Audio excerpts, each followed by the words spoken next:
ശ്രദ്ധിച്ചിട്ടുണ്ടോ? നമ്മൾ മരണത്തോട് മല്ലിട്ട് ആശുപത്രി കിടക്കയിൽ കിടക്കുമ്പോൾ നമുക്ക് ബ്ലഡ് ആവശ്യമായി വന്നാൽ അതേതനത്തിൻ്റെ ആരുടെ അതൊന്നും നമുക്കറിയേണ്ട ആവശ്യമില്ല, നമുക്ക് ബ്ലഡ് മതി.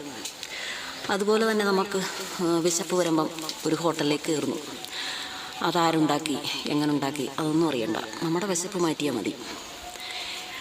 പിന്നെ ഒരു ഇണചേരനോ ഇതിനൊന്നും നമ്മൾ ഒരു എനത്തെ നോക്കാറില്ല, അത് ആ ഇനം അത് ഈ ഇനം എന്നൊന്നും നോക്കാറില്ല. നമ്മുടെ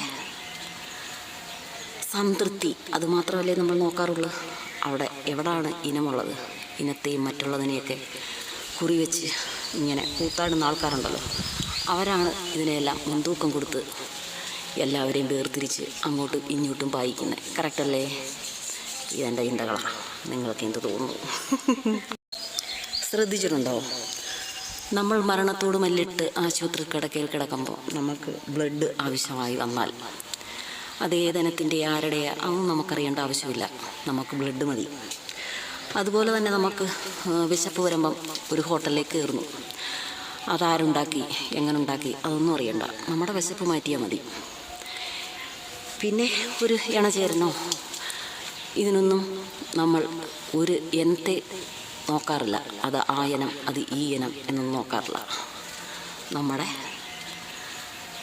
സംതൃപ്തി അതുമാത്രമല്ലേ നമ്മൾ നോക്കാറുള്ളൂ. അവിടെ എവിടാണ് ഇനമുള്ളത്, ഇനത്തെയും മറ്റുള്ളതിനെയൊക്കെ കുറിവെച്ച് ഇങ്ങനെ കൂത്താടുന്ന ആൾക്കാരുണ്ടല്ലോ, അവരാണ് ഇതിനെല്ലാം മുൻതൂക്കം കൊടുത്ത് എല്ലാവരെയും വേർതിരിച്ച് അങ്ങോട്ടും ഇങ്ങോട്ടും പായിക്കുന്നത്. കറക്റ്റല്ലേ? ഇതെൻ്റെ ചിന്തകളാണ്, നിങ്ങൾക്ക് എന്ത് തോന്നുന്നു?